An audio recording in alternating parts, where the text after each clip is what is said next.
Now let's get into some news about Kirk Cousins. I know we're all a bit worn out from the constant updates, just waiting for something solid to drop. But Diana Rossini has named 3 teams that could be in the mix for a Cousins trade as soon as this Saturday. Fingers crossed. The teams mentioned are the Browns, the Steelers, and possibly the Vikings. However, the Vikings seem to be the least likely option since they're leaning towards J.J. McCarthy. Plus, Cousins would need to agree to any trade, and it's believed he wouldn't want to go to a team with a young quarterback, similar to what he faced in Atlanta last year. If a trade does happen, I expect it to go down on Saturday. Honestly, I'm just exhausted by all this speculation. I don't have any hot takes or deep analysis to share. I just want this to be over. But if I had to think about one key takeaway, it's this. What exactly defines a young quarterback? If the Browns draft a quarterback in the 3rd round, is that too early for Cousins? Or is it just first-round picks that would make him uneasy? The Browns have the 33rd pick to kick off the 2nd round. Would that be too soon for him? Cousins has that no-trade clause, so he has some control here. If he's not comfortable with the situation, he might end up as a backup this year instead of competing for a starting job elsewhere. If a trade does go through, there are a few ways it could play out. It might involve a future draft pick that's conditional based on Cousins' performance in 2025. Think snaps, wins, and stats. If I had to guess, I could see the Browns giving up one of their many 6th-round picks for Cousins. In this scenario, Cleveland would likely take on more of his salary in exchange for not giving up a higher draft pick. As for the Steelers, I could see them offering a 5th-round pick, but they don't seem like a team willing to absorb a large chunk of his salary, so they might opt for a better draft pick instead. The Vikings, on the other hand, only have 4 draft picks, so I doubt they'd want to part with any of them this year. They might consider giving Atlanta a conditional 5th-round pick in 2026 that could escalate to a 4th or even a 3rd based on playing time and performance. Kirk is in a tricky spot right now. He's showing up to OTAs, which caught Raheem Morris off guard during the NFL owners' meeting earlier this month. He's got a lot of guaranteed money coming his way, and someone's going to have to pay it. It doesn't have to be just one team involved in this trade. The Falcons, Browns, Steelers, and Vikings could all share the salary burden. The more Atlanta is willing to absorb, the better the trade compensation they can expect.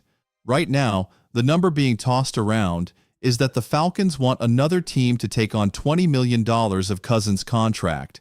He's owed about $37.5 million this year, which includes $27.5 million in base salary and a $10 million roster bonus. That's over 50% of his total salary.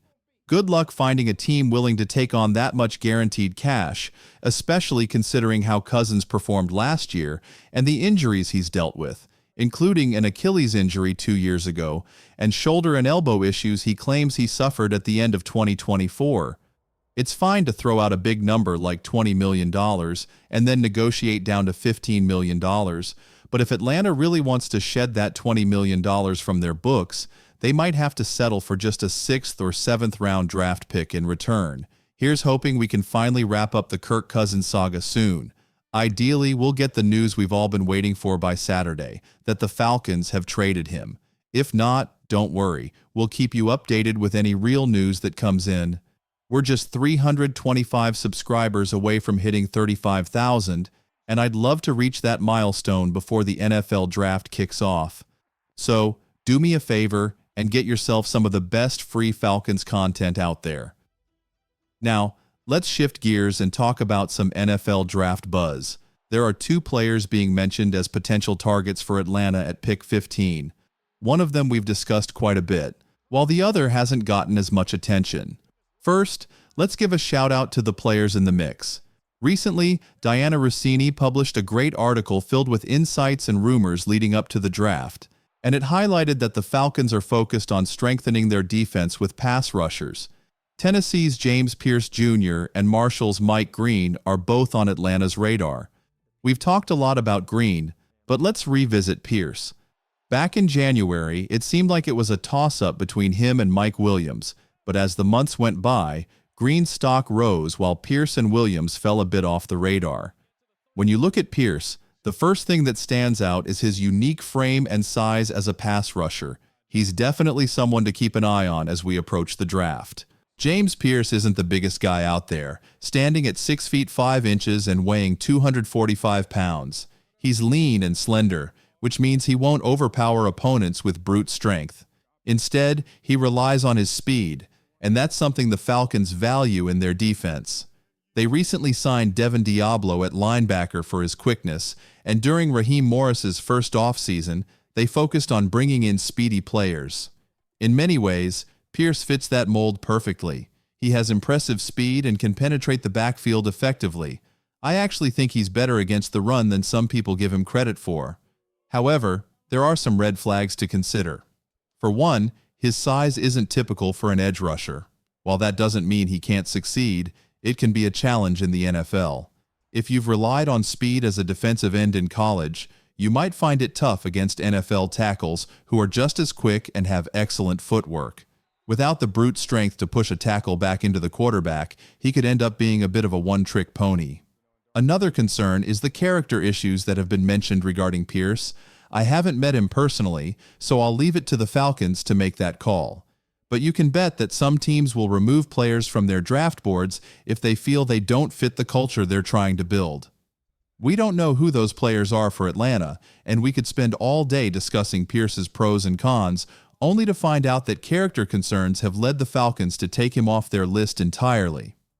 Looking strictly at Pierce as a player, there's a lot to like, especially when you consider his speed and what he accomplished in his first 2 years at Tennessee. In 2023, many thought he could be the first overall pick in this year's draft, racking up 10 sacks and 52 pressures. However, in 2024, he experienced a bit of a regression with 7.5 sacks and 55 pressures. As someone who followed Tennessee closely, I can tell you that the team didn't do him any favors in terms of his draft stock. Early in the season, he didn't play much while the team was dominating weaker opponents, averaging only about 35 to 40 snaps in those games.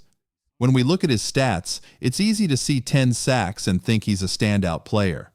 But keep in mind that 7 of those sacks came against out-of-conference teams, with only 3 in conference play. If you dig deeper, you'll find that while Pierce had solid production, he struggled against tougher competition, like Georgia and Ohio State, in some of their biggest games. Now, let's talk about Mike Green, who has been heavily mocked to the Falcons.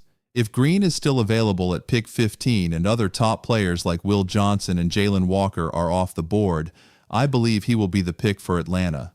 He has good speed, though not quite as fast as Pierce. Green could be a solid addition to the Falcons' defense if they decide to go that route. Mike Green definitely has some impressive qualities. He brings a solid burst to his game and showcases great bendiness, which is a buzzword you can use to sound smart when discussing edge rushers. This ability to dip below offensive tackles is something that really sets him apart, much like how Joey and Nick Bosa excel in that area. When you watch his tape, it's clear that he has a knack for making plays. However, like Pierce, Green has faced some character concerns. He's been accused of sexual assault twice, though neither case went to court.